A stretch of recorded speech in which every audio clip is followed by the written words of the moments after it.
नमस्ते छात्रों। आज हम कक्षा 9वीं विषय हिंदी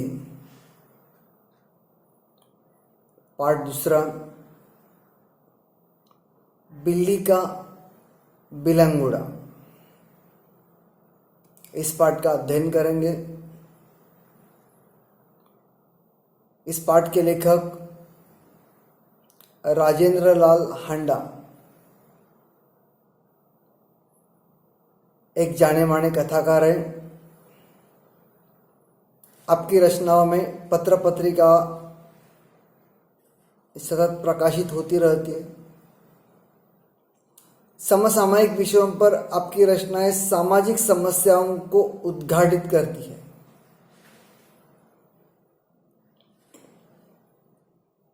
ये जो कहानी है एक मनोरंजक ऐसी कहानी है।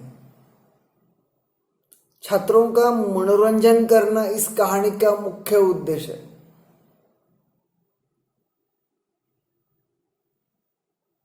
प्रस्तुत पाठ में लेखक हांडा जी ने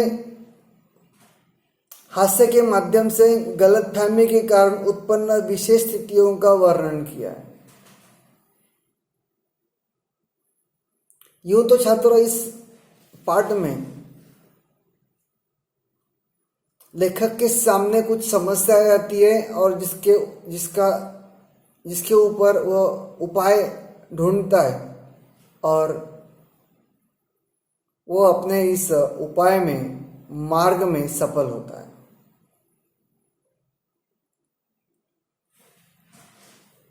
मैं कहना चाहता हूं, मुश्किल कोई आन पड़ी तो घबराने से क्या होगा। मुश्किल कोई आन पड़ी तो घबराने से क्या होगा। जीने की तरकीब निकालो, मर जाने से क्या होगा। जीने की तरकीब निकालो, मर जाने से क्या होगा। छात्रों, जीवन में समस्याएं आती रहती है और उनका सामना करते हुए मनुष्य को आगे बढ़ना है। समस्या छोटी हो या बड़ी, समस्या होती है। यहाँ पर भी कुछ लेखक के सामने कुछ बड़ी समस्या ऐसी नहीं है, कुछ अपनी घरेलू समस्या है और जिसे बहुत ही सुंदर ढंग से लेखक ने हल किया है। और ये हल करते हुए प्राणी मात्रों के प्रति उसकी जो भावना है वो यहाँ पर भी दर्शाई देती है।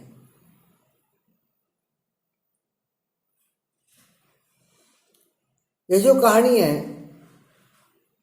ये प्राणियों के प्रति प्रेम व्यक्त करने वाली भी कहानी है। तो हम शुरुआत करते हैं कहानी को।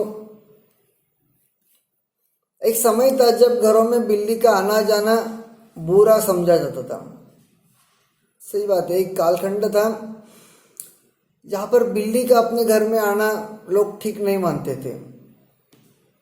यानी कि ऐसी हमारे यहाँ पर मान्यता थी कि मान लो बिल्ली की हत्या हमारे हाथ से हो जाती है किसी भी कारणवश, जाने या अनजाने, तो सोने की बिल्ली बनाकर काशी स्थान पर जाकर, तीर्थ स्थान पर जाकर उसे उस मंदिर में दान करनी पड़ती, तभी उस पाप से छुटकारा मिलता था।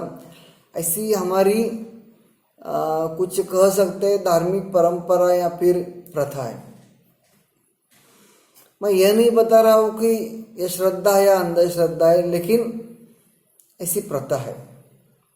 परंतु आजकल की परिस्थिति के कारण पुरानी विचारधारा और परंपरा एकदम घपले में पड़ गई है। घपले यानी गोलमाल में पड़ गई है, यानी कि अभी उसे नजरअंदाज कर दिया जाता है।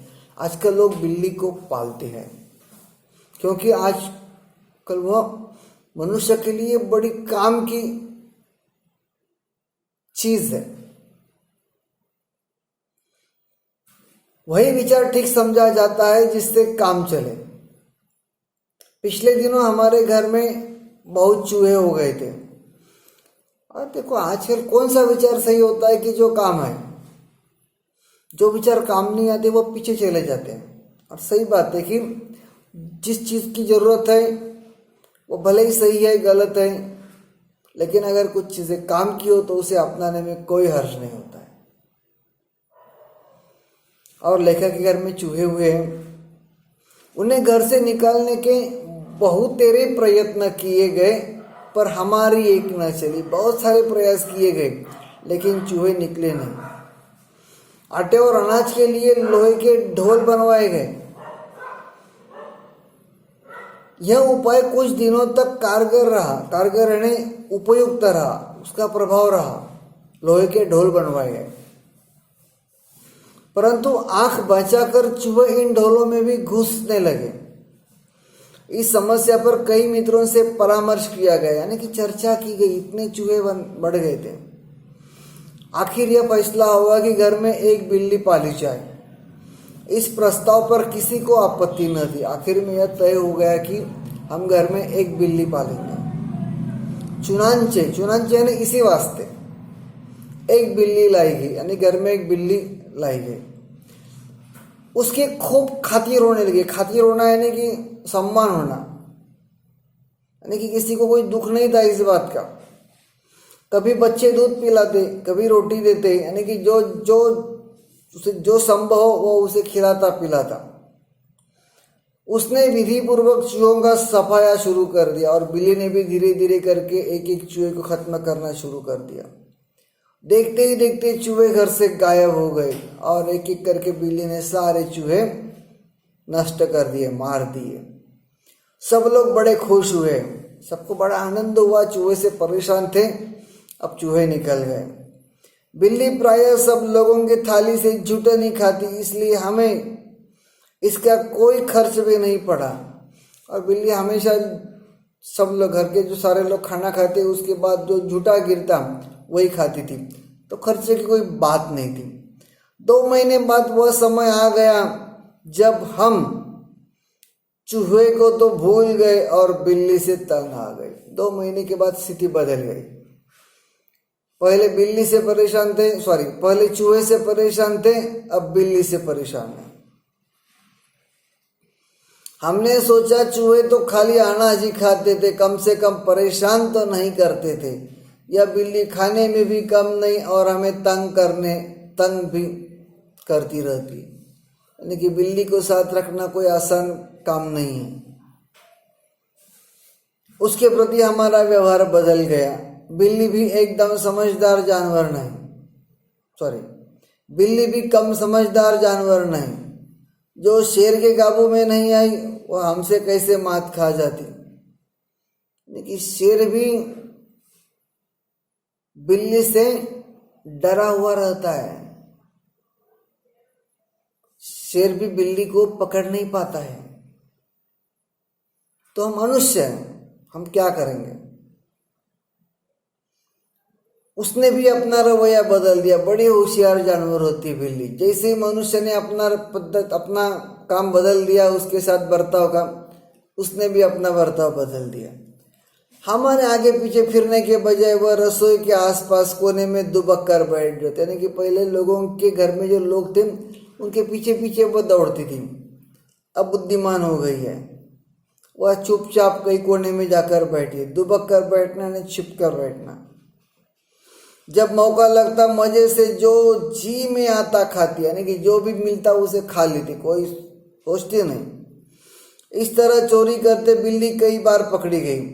एक दिन सुबह उठते ही मैं रसोई में कुछ लेने गया, यानी कि सुबह सुबह जब लेखक रसोई में गए तो क्या देखते हैं, देखता हो कि कड़े हुए दूध का दही जो रात को बड़े चाव से जमाया गया था, बिल्ली खूब मजे से खा रही थी।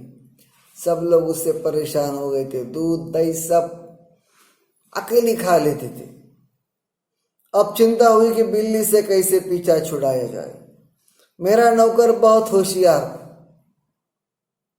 रात को काम खत्म करके जाने से पहले उसने खाली बोरी यानी गोनी के अंदर 2 रोटियां डाल दी और चुपके से एक तरफ खड़ा होकर बिल्ली का इंतजार करने लगा। बिल्ली आई, वह एकदम रोटियों पर झपटी, यानी कि जैसी बिल्ली रोटियों पर ऊपर झपटी, उसने उस बोरी को पैक कर दिया। नौकर ने तुरंत बोरी का एक सिरा पकड़ कर उसे ऊपर से बंद कर दिया। रस्सी के साथ बोरी का मुंह बांध दिया गया। चूंकि अब रात के 10 बजे थे, मैंने अपने नौकर अमरू से कहा, उसका नाम अमरू था, उस नौकर का नाम क्या है? अमरू। सवेरे बिल्ली को कहीं दूर छोड़ आए जिससे वह इस घर में वापस ना आ सके। सब लोगों को चाय पिलाते पिलाते अमरू को अगले दिन 8 बज गए। मैंने याद दिलाया कि उसे बिल्ली को भूली भटिया की तरफ छोड़ आना है। बोरी कंधे पर लटका अमरू चल दिया। बात आई गई हो गई। मैं हजामत और स्नान आदि में व्यस्त हो गया क्योंकि 9:30 बजे दफ्तर जाना था। यानी कि लेखक अपने दैनिक काम में व्यस्त हो गए।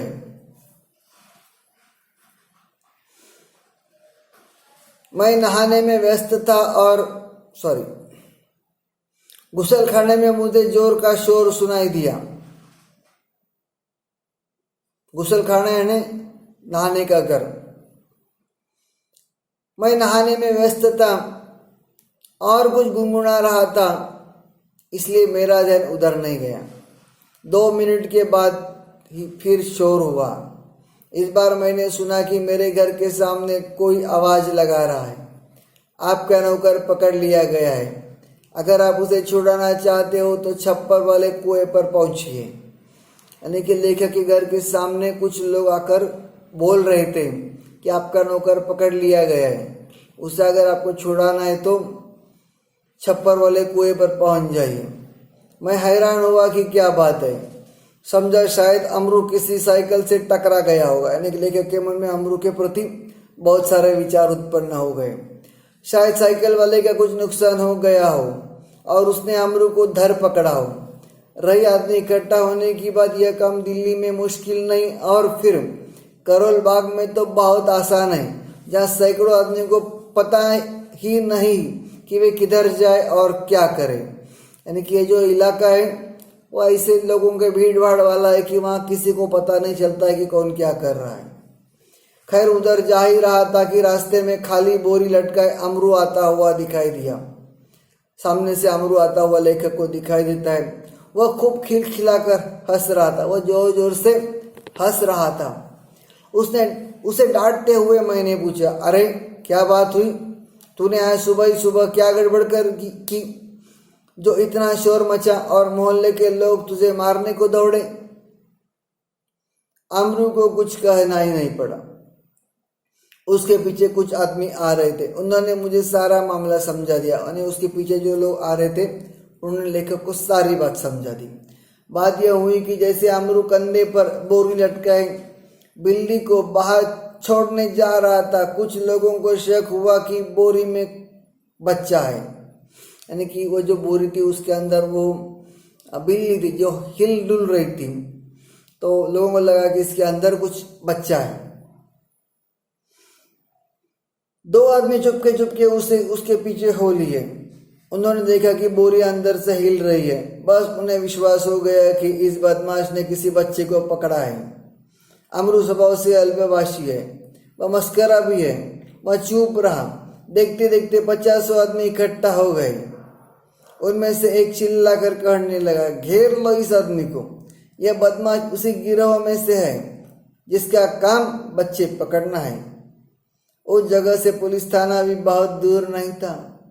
एक आदमी लपक कर थाने गया और वहां से थानेदार और एक पुलिस को बुला लाया। यानी कि उसी भीड़ में से एक आदमी गया और थानेदार और एक पुलिस को बुला लाए। थानेदार को देखते ही एक उत्साह दर्शक अपने कुर्ते की बाहें ऊपर चढ़ाते हुए बोला। पब्लिक है, किसी को जोश आ गया और वो अपनी बाहें उठाए बोल रहा था, दरोगा जी, ऐसा नहीं हो सकता कि आप इस बदमाश को चुपचाप यहाँ से ले जाए और कानूनी कार्रवाई की आड़ में इसे हवालात के मजे लेने दें। पहले इसकी हम जी भर के मरम्मत होगी। गजब नहीं है कि भरे मोहल्ले से बच्चे उठा लिए जाएं। 2 दिन हुए पास वाली गली में से एक बच्चा गुम हो गया। देवनगर से तो कई उठाए जा चुके हैं। आप बाद में इसके साथ जो करे, पहले हम लोग इसकी पिटाई करेंगे। भीड़ में से दसियों ने इस प्रस्ताव का समर्थन किया और लोग अमरू को पीटने के लिए मानो तैयार होने लगे। यानी कि सब लोगों में जोश आएगा, ऐसा लगता था। और भीड़ का भी एक स्वभाव होता है और एक काम होता है। भीड़ में सोचते कम है लोग, और कोई एक आदमी अगर कहे तो उसी और लपक पड़ते हैं, और बात वही हो रही थी वहीं पर। उन दिनों दिल्ली में बड़ी सनसनी फैली हुई थी। नगर के सभी भागों से बच्चों के उठाए जाने की खबरें आ रही थी। एक दो बार पत्रों में यह छपा कि जमुना के पुल पर कुछ आदमी पकड़े गए जिन्होंने बोरियों में बच्चे बंद किए हुए थे। स्कूलों से बच्चे बहुत सावधानी से लाए जाते थे। पार्कों में और बाहर गलियों में बच्चों का खेलना कूदना बंद हो चुका था। दिल्ली नगर पालिका और संसद में इसी विषय पर अनेक सवाल जवाब हो चुके थे। इसलिए इस मामले में राजधानी के सभी नागरिकों की दिलचस्पी थी। और ये आम बात थी कि अगर यह शक हो चुका था बच्चा चुराने का, तो ये कोई साधारण बात नहीं थी। लोगों के मन में उसके प्रति गुस्सा था, और वह बड़े ऊपर वाला गुस्सा था। आश्चर्य इस बात का नहीं कि लोगों ने अमरू पर संदेह क्यों किया, बल्कि इस बात का था कि उन्होंने अभी तक उसकी मार पिटाई शुरू क्यों नहीं कर दी। वातावरण में सनसनी और तनाव की कमी न थी। एक ऐसा गर्म माहौल था, कुछ भी हो सकता था। अगर थानेदार और पुलिस का सिपाही वहां न होते तो अब तक अमरू पर भीड़ टूट पड़ी होती। थानेदार ने आते ही अमरू की कलाई पकड़ ली, कलाई ने हाथ पकड़ ली और पूछा, बोल, यह बच्चा तूने कहां से उठाया और इसे तू कहां ले जा रहा है? बता, कहां है तेरे और साथी? आज सबका सुराग लगा कर ही हटूंगा। अमरू अब तक तो दिल में हंस रहा था, मगर थानेदार की धमकियों से कुछ घबरा गया। दबी आवाज में वो थानेदार से बोला, सरकार, मैंने किसी का बच्चा नहीं उठाया, ना मैं बदमाश हूँ। मैं तो एक भले घर का नौकर हूँ, रोटी चौका करता हूँ और अपना पेट पालता हूँ। वह नौकर अपनी बखान करने लगा। जो आदमी थानेदार को बुलाकर लाया था क्रोध में आकर बोला, क्या बकता है बे? दरोगा जी, ऐसे नहीं मानेगा यह, ऐसे नहीं यह मानेगा। 2-4 बेत रसीद कीजिए, 2-4 रट्टे लगा दीजिए। दरोगा ने बगल से निकाल कर बेत अपने हाथ में ली थी कि अमरू नम्रतापूर्वक झुका और बोला, सरकार, आप जितना चाहे मुझे पीट लें, पहले यह तो देख ले कि इस बोरी में है क्या। हुक्म हो तो चलिए थाने चले। यद्यपि थानेदार इस बात पर राजी हो गए थे, पर भीड़ कब मानने वाली थी। लोग चिल्ला उठे, हरगिज नहीं, ऐसा कभी नहीं होगा। हम सब इस आदमी की बदमाशी की गवाह है, मामला कभी दबने नहीं देंगे। थानेदार डर गए कि उनकी नीयत पर लोगों को शक हो रहा है। उन्होंने अमरू से कहा, अच्छा, बोरी को नीचे रखो, उसका मुंह खोलो। अमरू शांतिपूर्वक नीचे बैठ गया और